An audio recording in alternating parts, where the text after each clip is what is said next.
All right, there we go. We are recording. So, I've got a new video.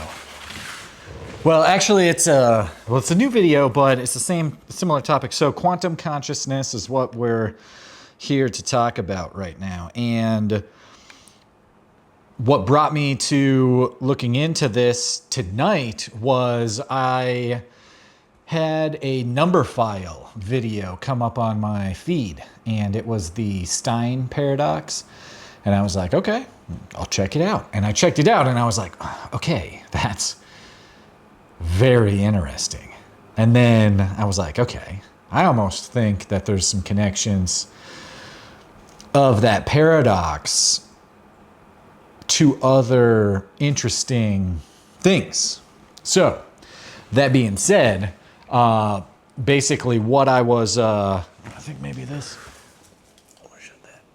So what I was thinking is that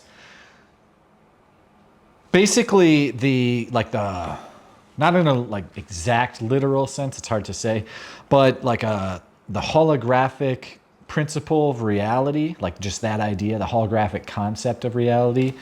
And then it was I think it's Feynman's path of least action in quantum mechanics or physics. So that's where photons travel all possible paths to the destination that they settle on, but they settle on the path of least action. So that's pretty interesting. And then another one was Levine's, maybe I've got it here somewhere, but it was his idea of mind blindness, and that consciousness is kind of everything's conscious. So this was taking those four different things and putting them together. And I just found that it was very interesting. And then so for the most part, I'm basically just going to read through some of this, which is just an expansion, I believe, on what I was just saying. And then, yeah, pretty much. Okay, so it's going to be a pretty long one. I don't really know what I expect from these videos other than I find it interesting. So I'm going to go ahead and just put this out there and see what happens, see if anyone else finds it interesting. So, or maybe I'll just put it out there and algorithmically get fed new information that is interesting to me. Sometimes that happens, like this video, but they just put that out. So anyways, that was a pretty cool thing to come across. So the holographic principle, information is fundamentally distributed, okay? So it's basically what I've got here is notes and then kind of explanations, and then I'm just looking at that, and I've actually not even read it exactly because I kind of wanted to just think about it and then talk about it. So that's, like I said, this is going to be, I don't know what this video is. It might just be for me learning this, and someone might learn along, or it's literally just me learning this by myself.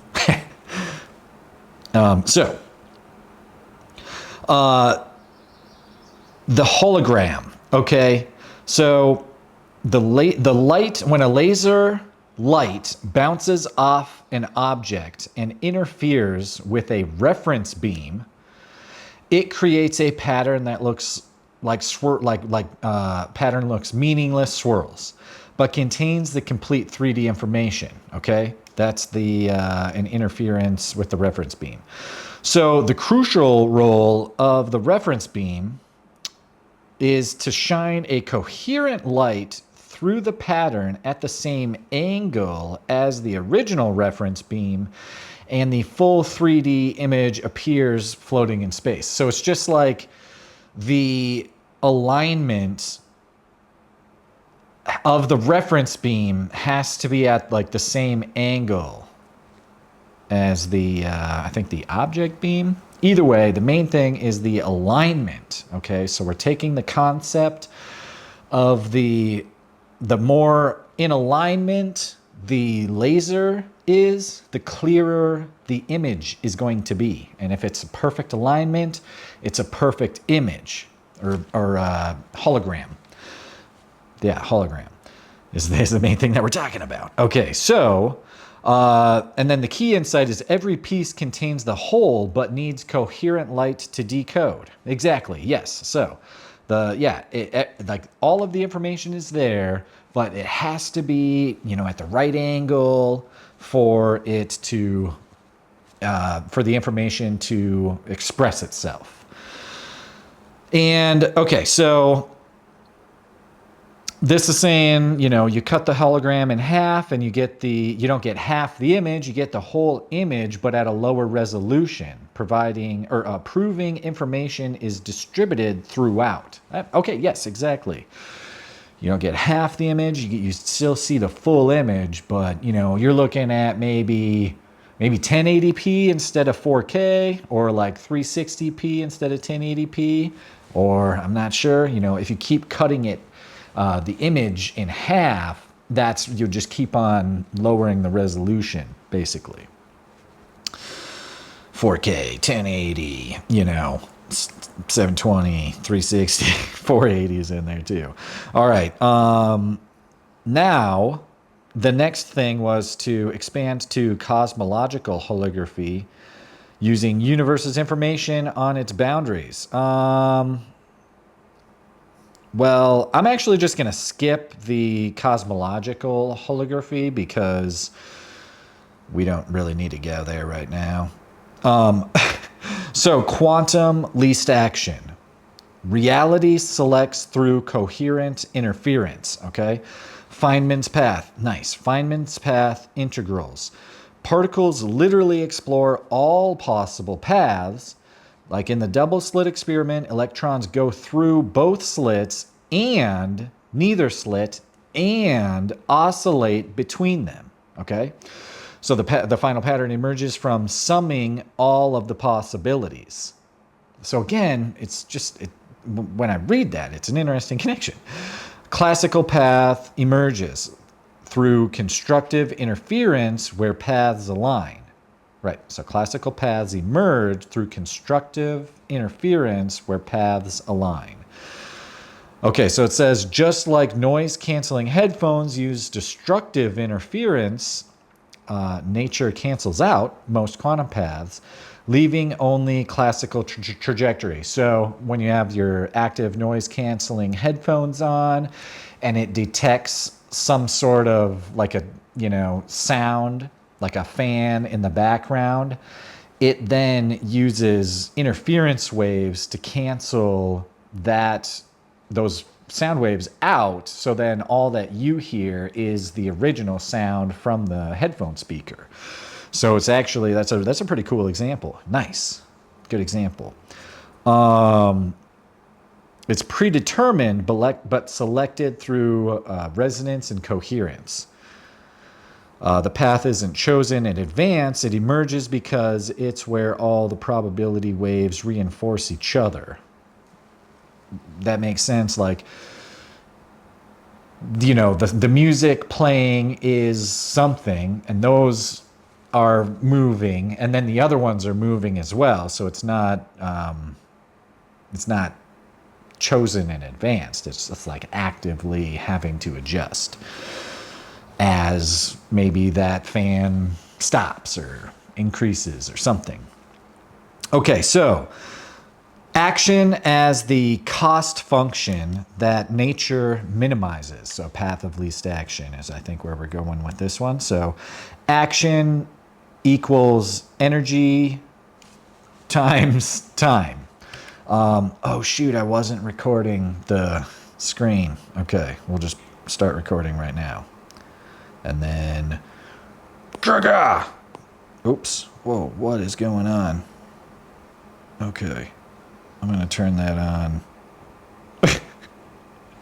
All right, here we go. So I've got the screen recording turned on now. So, anyways, the action equals energy times time. So you can see that There. Okay. I'm trying to figure out how to... Watch out. There we go. Okay, so, yeah. Yeah, there we go. Boom. Okay. So, I apologize. Oh, man. Okay, so I apologize. One more time. This is going to be action equals energy. Oh, dude. Okay. I apologize. Technical difficulties here. I might cut this out, I might not. So, action equals energy times time. And nature consistently selects paths that minimize this quantity, like water finding the lowest route downhill. So that makes sense, okay? And all right. I gotta turn those notifications off. Okay, so key insight. The real emerges from exploration of the possible. Okay. That makes sense, but I'm not really going to expand on that. Reality isn't fixed, but rather crystallizes from possibility through a process of coherent selection. So the previous one, the real emerges from exploration of all possible. So that's, in a sense, kind of like the noise-canceling headphones again. It's going to explore, what it needs to cancel that out. Reality isn't fixed, but crystallizes. Okay, so next. Man, that technical difficulties threw me off here. Okay, so this is Levin's biological implementation, life as active pattern decoder, bioelectricity as literal reference beam morphogenesis. Okay, so that is very interesting. Let's continue. Cells maintain voltage gradients that act as a bioelectric pre-pattern, disrupt the electrical pattern, and when you change what anatomy develops. Oh, and you change what anatomy develops. Okay? So this is all very interesting. We're just going to continue reading on here. The electric face, so pattern exists before physical manifestation. So in frog embryos, you can literally see the electrical pattern of eyes, mouth, and nose before any of those structures physically form. So you can see the electrical pattern of them. And I think I was just hearing something that I think it was like blood is one of the last things that is developed in the human body, blood, I think. So then it's like, well, how was everything working, before that kind of, I guess is just like a fun, interesting initial exploration into that. Okay, so then after that, the frog embryo being able to see the electrical patterns of the eyes, nose, and whatnot before the physical structures present themselves or form. So then there's another one, cancer as disconnection from collective field, loss of reference beam. When oncogenes cause cells to electrically isolate from neighbors, they revert to ancient unicellular behavior, maximum individual growth instead of collective harmony. I mean, that's thinking pretty weird to read. And then we got xenobots here and anthrobots accessing patterns with no evolutionary history. Skin cells from frogs, when freed from their normal context, spontaneously form novel moving creatures with behaviors that were never evolutionarily selected. Super weird. And this is from I think his name is Michael Levin.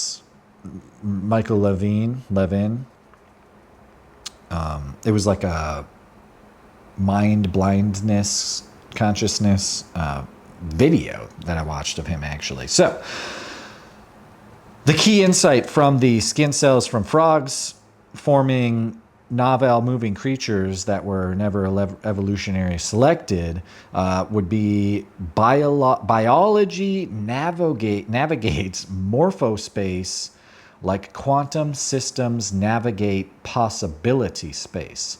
Regeneration isn't following a hardwired program, but actively problem solving through anatomical possibility space to reach the target morphology.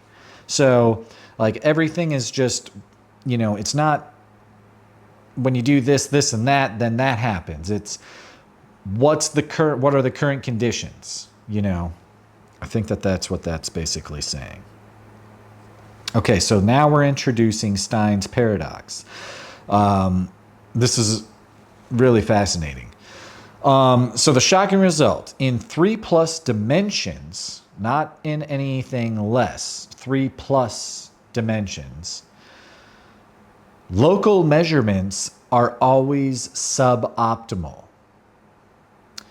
If you're estimating the batting averages of multiple baseball players, you get better estimates for all of them by shrinking each toward the group mean. Better estimates by shrinking toward the collective center. Mathematically proven, the James Stein estimator beats the obvious approach of using each measurement independently. This was really fascinating. That's the video that I was watching tonight from Numberphile.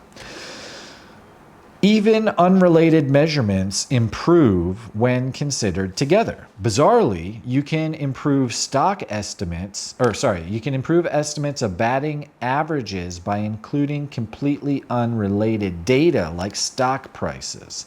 The mathematics demands holistic consideration. I believe that means that's saying that there's some relation. All part contains the whole.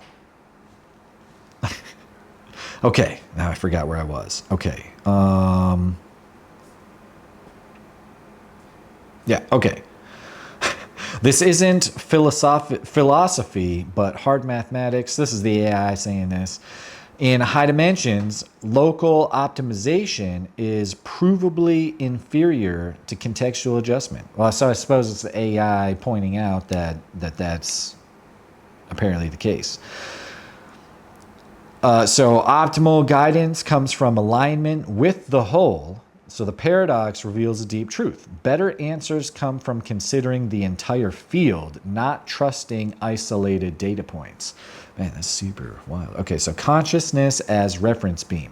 The pattern that brings patterns. Consciousness not generated, but acting as decoder/selector. Rather than brain creating consciousness, consciousness might be the coherent field that allows that allows patterns from possibility space to manifest. I'm going to read that again. Rather than brain creating consciousness, consciousness might be the coherent field that allows certain patterns from possibility space to manifest. I'm just going to go ahead and read that one more time for myself. Rather than brain creating consciousness, consciousness might be the coherent field that allows certain patterns from possibility space to manifest. Attention and belief as reference beam for quantum possibility. Just as a hologram needs coherent light at the right angle, reality might need coherent consciousness to decode specific possibilities from the quantum field. Why observation collapses wave functions. It provides coherent reference. Oops. The measurement problem in quantum mechanics dissolves if consciousness provides the reference frame that selects which interference pattern becomes actual. Individual consciousness as one reference beam along many. Each conscious observer might be like one laser illuminating the cosmic hologram from a unique angle, revealing different aspects of the same whole. Collective consciousness affects meditation groups' focused intention. Study groups show meditation can affect random number generators and crime rates, perhaps through creating more coherent collective reference beams. I've seen that with the random number generator. That I was like, I don't believe that, but it seems to be the case. The unified picture, a new understanding of reality. There we go. We'll just, wrap it up with this. So reality as interference pattern between possibility and consciousness. What we call physical reality might be where the field of quantum possibility interferes with the reference beam of consciousness. Yeah, make sure this thing's on. Okay. Physical objects as interference to pattern space. Levine's insight. A frog, a human, or a xenobot might be different download points for patterns that exist in a mathematical, morphological space independent of physics. Evolution, not creating, but discovering pre-existing patterns rather than random mutation creating new forms. Evolution might be finding and accessing patterns that already exist in morphospace. Why alignment beats optimization every time. From Stein's paradox to quantum mechanics to regeneration, systems that align with the whole consistently outperform those that optimize locally. The universe as fundamentally participatory, not mechanistic. We're not observers of a mechanical universe, but participants in a holographic reality where consciousness plays an active role in manifestation. I mean, pretty wild. So, implications and invitations. All right. Practical applications already working. Levine's regenerative medicine. I'm not actually familiar with that. So, here we go. Using bioelectric signals to regrow limbs, reverse cancer, and create novel life forms. This isn't theory, but working technology. Okay, well, there we go. Consciousness technologies become possible. If consciousness is a reference beam, we might develop ways to coherently focus it for healing, creativity, or accessing information. I mean, I think that's inner work. You got to focus your beam. Focus your beam. We've got to focus our beams. All right, so ethical implications of recognizing distributed intelligence. From cells to ecosystems to AIs, we need new frameworks for relating to many forms of intelligence we're discovering. Why this knowledge wants to be shared, not owned. This was actually me kind of just talking with the AI, but also, because that's just what it feels like. It's just like this, it just seems like the information flows out. So why this information wants to be shared, not owned. The principles themselves demonstrate that distributed coherent alignment creates better outcomes than isolated ownership.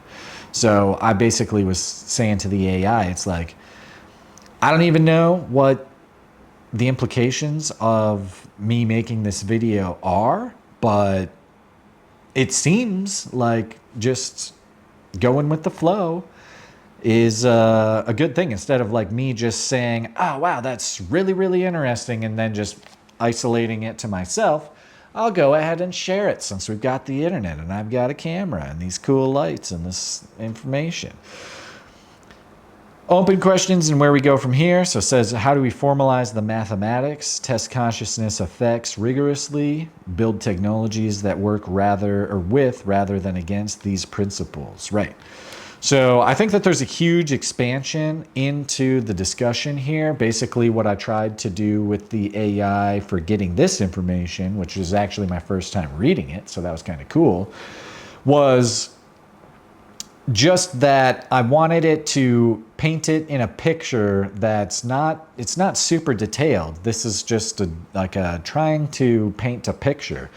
And it painted a really good picture for me when I was reading this. And so I think that that's super interesting. So it just seems like what this is kind of all pointing to is that, there might be some sort of, and I don't know for sure, but there might be, like, if it is that, there might be something that, like, patterns or, things. And honestly, my mind goes to, like, planetary geometry and archetypes, all of that stuff. There's a lot of energies in all of that. So that's kind of like where my mind goes into this. And anyways, there we go. That's the video.